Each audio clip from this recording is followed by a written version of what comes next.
Hi friends, ఈరోజు నేను మీకు ఒక దారుణమైన నిజాన్ని చెప్పబోతున్నాను. అతి దారుణమైన నిజం, కొంచెం కఠినంగానే వినిపించవచ్చు. జాగ్రత్తగా వినండి. అరిగించుకోగలిగితే అరిగించుకోండి, నిజాన్ని జీర్ణించుకోగలిగితే జీర్ణించుకోండి, లేదంటే మీ ఇష్టం. కానీ ఇదైతే నిజం.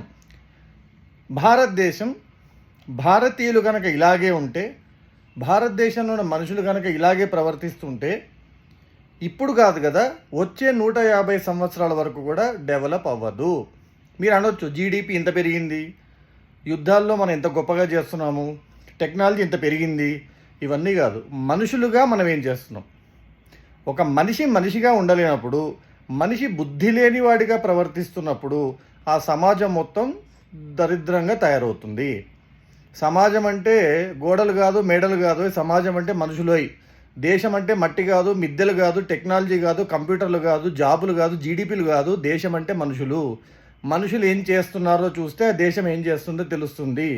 రోజు మీరు చూడండి, రోడ్ల మీద చదువుకున్న వాళ్ళు రాంగ్ రూట్లు వెళ్ళడం, ఇష్టానుసారం చేయడం చూస్తూనే ఉంటారు. పిచ్చిగా చేస్తున్నారు జనాలు అనుకుంటూ.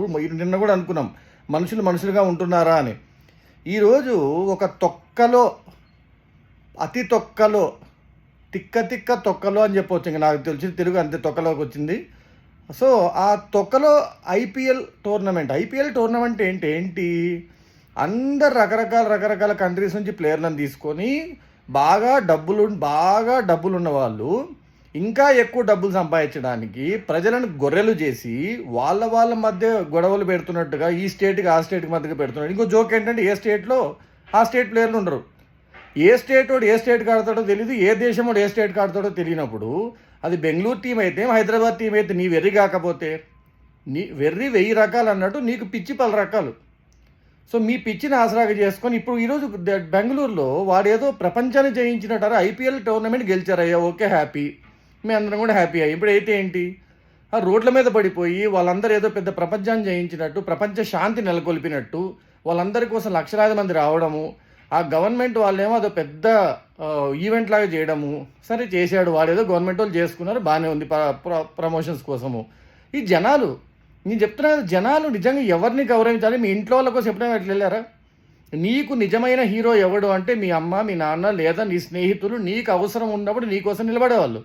వాళ్ళ కోసం ఎప్పుడైనా రోడ్డు మీద అట్లా పోయావా? కొంచెమని ఆలోచించుకుంటున్నావా? ఇప్పుడు అనుకోకుండా తెలిసిన వార్త ఏంటంటే 7-8 మంది చనిపోయి ఉండొచ్చు అని. ఇప్పుడు వాళ్ళందరూ ఏమనుకొని వచ్చారు, ఏం చేద్దామని వచ్చారు, వాళ్ళ ప్రాణాలకు ఏమైనా విలువ ఉందా? ఇప్పుడు కోహ్లీ వీళ్ళందరూ ఎవరి విమానాలు వాళ్ళు ఎక్కింటికి పోతారయ్యా. మీ ప్రాణాలు ఎవరైనా ఎక్కిస్తారు? కొంచెం బుద్ధి తెచ్చుకోండి.